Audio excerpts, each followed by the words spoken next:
Welcome to the Bullpen.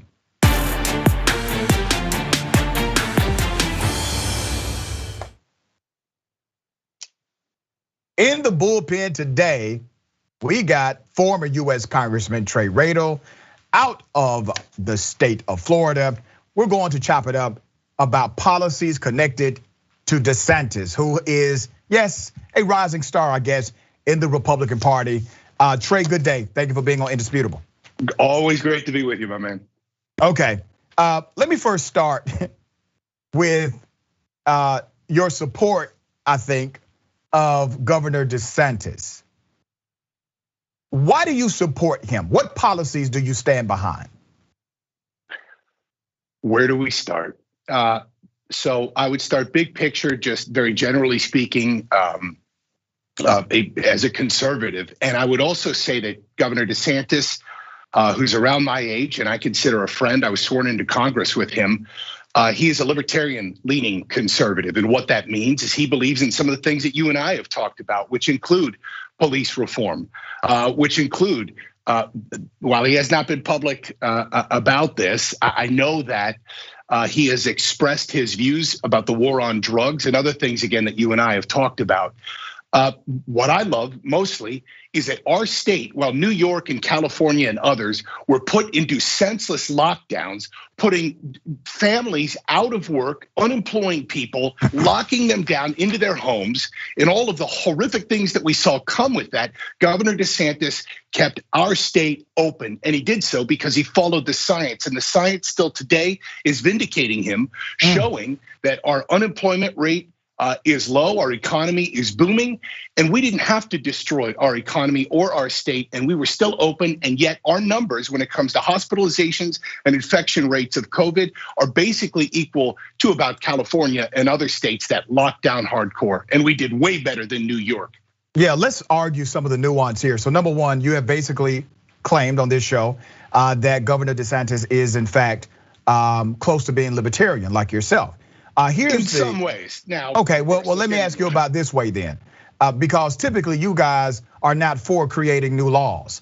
You all do not want additional government intrusion through statute. However, Governor DeSantis has passed a flurry of new laws, one of them making it a felony to protest and block traffic.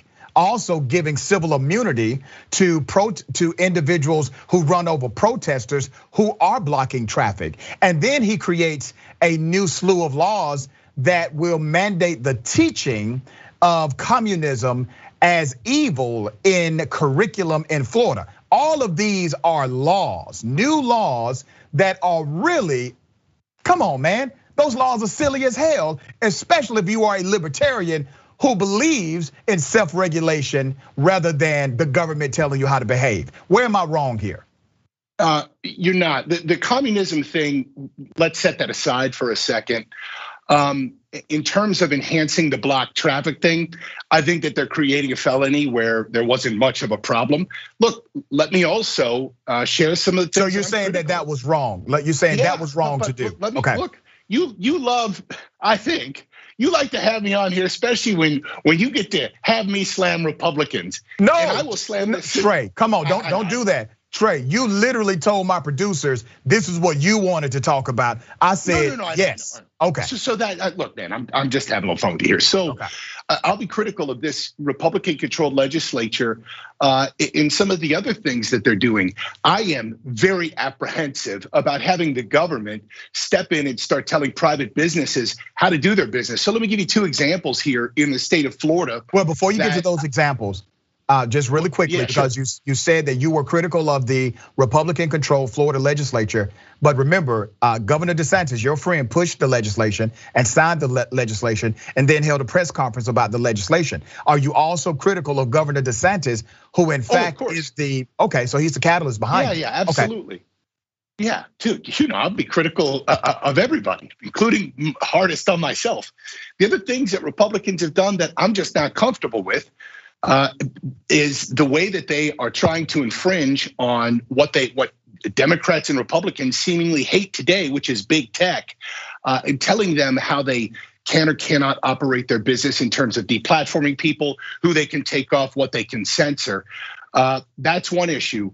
The other is the way that they're telling cruise lines that you cannot mandate a vaccination status.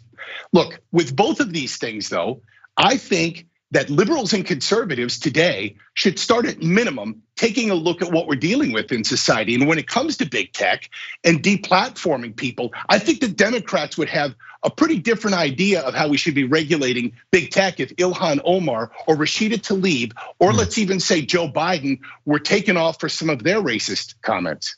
All right, let me go to something you brought up in the beginning of your monologue. You talked about Florida and their COVID numbers as one of the reasons why you support the leadership of Governor DeSantis. And to be honest, he has received significant credit, especially in the Republican Party, for his handling of COVID.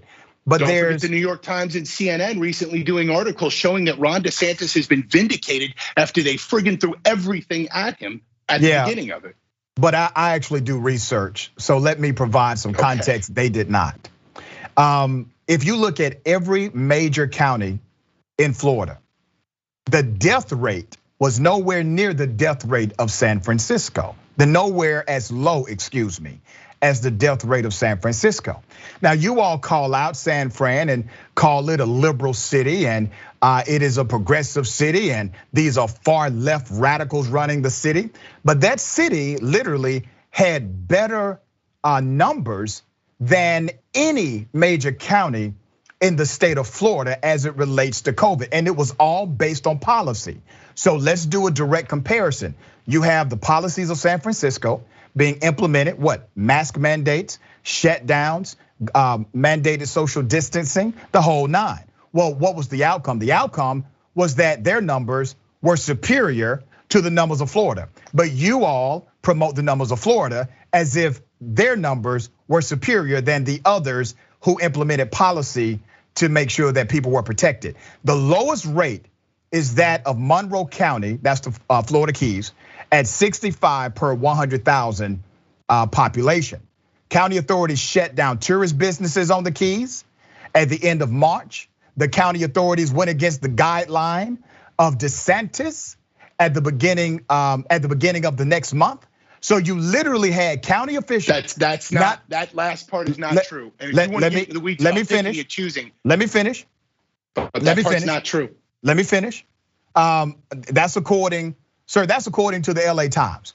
So you can source my information anytime you choose to. So according to the LA Times, the county authorities shut down tourist businesses. The county authorities, not the state, they shut down tourist businesses on the Keys at the end of March. They erected roadblocks on US 1, the only highway into or out of the Keys to prevent non-residents from coming in. Once again, against the guidelines of the governor. So while he's taking credit for these low numbers, Trey, it was actually county officials who implemented policies contrary to his desire or his guide, and they lowered numbers in these highly populated areas. The death rates in most of Florida's major populations, most of Florida's major counties had a death rate of COVID that resembled Los Angeles. Let me give you the facts on that. Miami-Dade had the largest, had a rate of 210 per 100,000.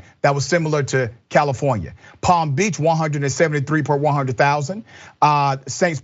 Petersburg, 156 to 100,000. Those numbers are congruent, brother, with some of the worst counties in California. So here's what you literally have a governor taking credit for. And like I said, I did the research. The governor is taking credit for counties implementing policies contrary to his spoken desire and guidelines. And because of those policies, they had a decrease in COVID infections. Now he takes credit for the entire state as if it was his singular policy that created a better outcome than other states. Come on, man. You gotta be able to see through that, Trey. The whole premise of this, I'm sorry, but let me just share with you, being a Floridian, living in Florida, watching this unfold every minute and covering it in the news, is that Governor Ron DeSantis he governed somewhat like this. When all of this began to hit, he said, look, I'm in Tallahassee, and I don't believe in a one-size-fits-all approach. What I want to do as the governor of this state is allow Miami-Dade to make choices for their county, which is densely populated with big cities like Miami, and just north of them in Broward County, in Fort Lauderdale. I want you municipalities and counties to do what you need to do, because your rules are gonna be very, very different from the rules in Central Florida, where it's rural and nobody even lives near each other for miles and miles and miles. Contrary to the reporting that you have heard that has been put out by the national media, Governor DeSantis was, and he was even hit for it, but contrary to what you're saying about what he wanted or what his guidelines were, he didn't put out any guidelines except to say, I'm not doing a tyrannical Gavin Newsom, Andrew Cuomo statewide lockdown, because I know that our state has different pockets with different areas of density and population. I want your local officials who know your local area the best to make the decisions that are best for your community. And that's what happened. And that happened, quite frankly, Dr. Richey, for months. It was only more recently, like within the last maybe month, that eventually Governor DeSantis and Republican lawmakers did something which, again, I take issue with. They told local jurisdictions, you cannot mandate masks anymore. And I think that's bullcrap. But it went against what Governor Ron DeSantis did from the beginning. And I love what Ron did. What Ron did was the way, quite frankly, Washington should work, and to start telling our states, you know what's best for your state. Come on, man. We don't know jack squat in DC. Come on, man. The guy was schizophrenic on the policy. He comes out in one speech, he says counties are best able to make these decisions.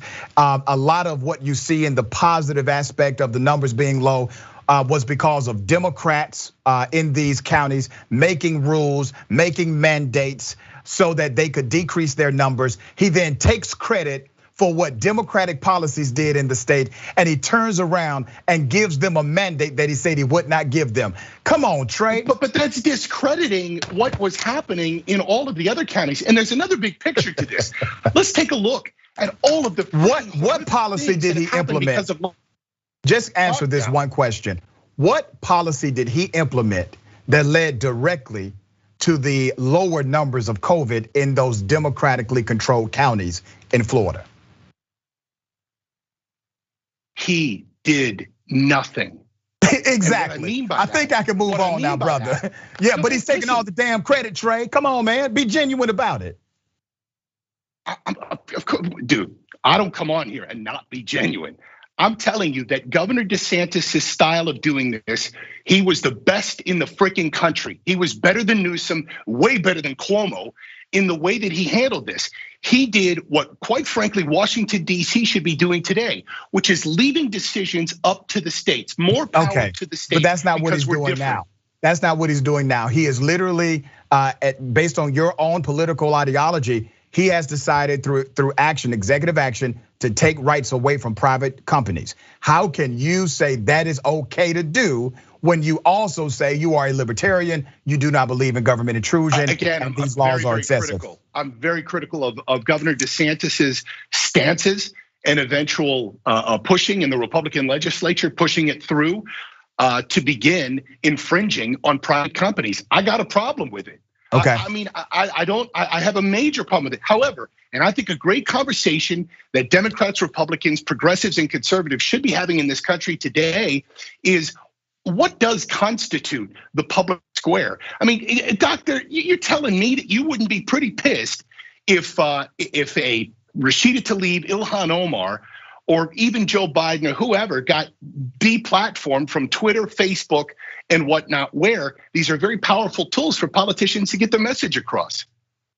Yeah, it depends on what they've said, brother. So if they said something that has incited violence, if they say things that are racist, riotous, I would agree that they need to be taken off the platform. Come on, well, man. Maybe another day we debate. Yeah, come on now. Ilhan Omar and Rashida Tlaib's comments about Jewish people.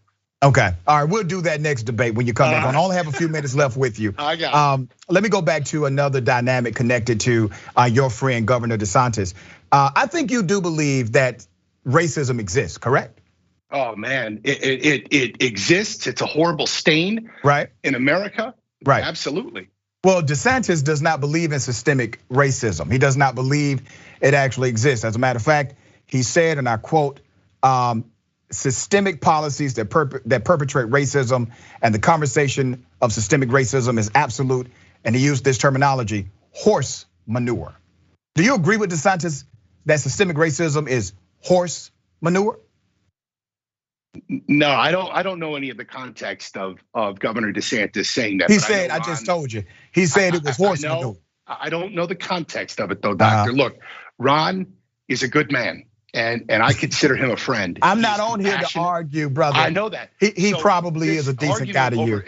Systemic racism. I don't know the context of that, but he has not implemented any or pushed for any policy in the state of Florida that is racist in any way, shape, or form. A damn lie. If you want to talk about voter laws, damn lie. Damn lie. Let me tell you the policies that he has pushed that are in fact racially biased. Voter ID. Nope, I'm not even talking about that. I ain't got time to school you on that because I have a limited time on my show. But let me school you on something he recently did. The making it a felony to protest traffic, or to protest and block traffic. He did this one day before the George Floyd verdict, where Black Lives Matter, they were organizing events all across the state. So he wanted to make sure that these black kids, if they block traffic after the verdict, that they would be charged with a felony that carried up to 15 years in prison. You do not find that to be racially biased? You do not find the timing of that to be insensitive? And as a libertarian, you don't find it to be ridiculous to create a law like that?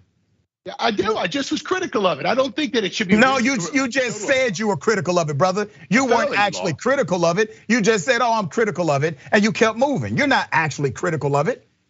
All right, look, first of all, I don't know how it's racist when I'm looking at the protest, it's mostly about 20-something-year-old white males. But it's about Black lives, brother. Let me take you back to the KKK days, the Ku Klux Klans.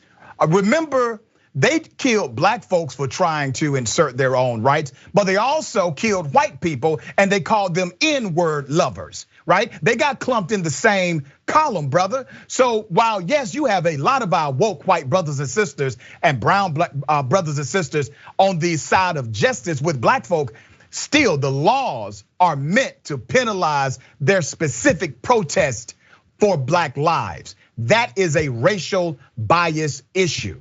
I don't agree with that, and Doctor, I've been called what you just said, an N lover. I've been called that when I lived in where I grew up in Cincinnati, Ohio. Okay, all right. That's a whole different conversation, Trey. All right, let me go to this. I want to make sure we talk about this before we leave. Another illustration of Governor DeSantis and his political back and forth. So on one hand, he passes a law mandating thought diversity. You've heard about this law, correct? Yeah, and again, look, sorry, but I think that all of this is a little ridiculous. Just like this whole banning of critical race theory, when critical race theory is not actually taught in the school. So when are you going to hold these damn people accountable? Then you say he's your friend. You need to have an intervention with this guy. Come on, man. Like you have disagreed on my show today about 80% of what we talked about. You actually agree with me on and disagree with him on. Come on, man. But I got a hell of a lot that I agree with Ron on, and I think that Governor DeSantis has been the premier leader when it comes to pulling through the pandemic. Even though I may disagree with some of his the Democratic policies are the premier leaders. He's just taking credit for it. No, as we have already established on this show. I can argue with you all day and night about that because again, the premise that you're giving is exactly what Ron wanted. What you're saying is what Ron was pushing for. He said Democrat controlled Miami-Dade or Miami Beach or the city of Miami. You do what you need to do for your people. I'm in Tallahassee. I'm not going to make decisions for you like that. But Democratic policies, the same policies implemented in places like San Francisco and others, are the reason why Florida had this cumulative average lower than most states in the US. So at some point, DeSantis should be authentic about his proclamation and say, it wasn't my policy. It was my allowance of others. But essentially, to make the decision. It was his policy. Come on, man. He's been taking credit. You know, there's the bigger picture to all of this, though, too, is all of the peripheral that has come with the lockdowns, the mental health issues, the drug and alcohol abuse, the domestic abuse. I was recently in Massachusetts talking to family who's a teacher there of middle schoolers. 13-year-old kids attempting suicide, multiple in her classroom. Why? Because of all of this peripheral crap that we had from the lockdown. And that's been a horrible and Cuomo mandated. Yeah, okay, that's been a very, very horrible byproduct of all of this, brother. So I'm with you on that argument. Before I let you go, we're almost out of time. Let's talk about this straw poll. DeSantis actually won a straw poll. I mean, it was like less than 1%. Or right at 1% plus against other Republicans. This was kind of a grassroots straw poll done by a conservative group. They put up 30 candidates and they say, hey, who's your favorite Republican? And DeSantis beat Donald Trump barely. He beat Donald Trump in this straw poll. What are your thoughts about that straw poll? Do you think it actually says something about his popularity, or is it a big nothing burger? Yeah, so now this is me just being a political animal. So for you watching right now, straw polls generally don't mean jack. They don't mean anything at all. They're not scientific. It's just a group of people who happen to be in a room at that time. The only thing that I would indicate is sometimes what straw polls can do is begin to show a groundswell among conservative or liberal activists with, depending where you're doing the straw poll. And when you have people like that are very passionate and into what they're doing, especially out of the state of Florida, it maybe indicates that, well, I think it does indicate that Governor DeSantis's popularity, by the way, doctor, with Republicans and Democrats here in the state of Florida, I think undoubtedly is picking up in terms of Republicans across the United States. All right, so let me provide some context to that straw poll. Only 500 people participated.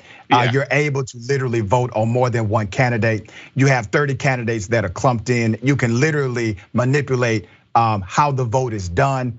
And also, out of the last, 8 people that they have chosen to be the favorite Republican to become president, they have been wrong virtually every time. I think they got it right with Trump, but they were wrong with Herman Cain, God rest his soul, and so many others. So this is definitely, to me, not an actual test of your popularity nationally, but that has not stopped your dear friend and his team from pushing this straw poll as if it is a scientific poll. It was 500 damn people that participated. All right, man. Hey, real quick, I'll tell you what's gonna start to get weird and heated up is you're gonna have 2 Floridians now that potentially may run for president. And they supposedly are friends right now, but that's Ron DeSantis and Donald Trump. And that's gonna change. Hell, fireworks are gonna blow. Yeah, but you already know Trump mad about that damn poll. Come on, man. You already know that. All right, Congressman, it is always a pleasure to engage in a thoughtful debate and conversation with you, man. I appreciate you being on Indisputable. I love you. I love being on. I really enjoy these conversations. Same here, man.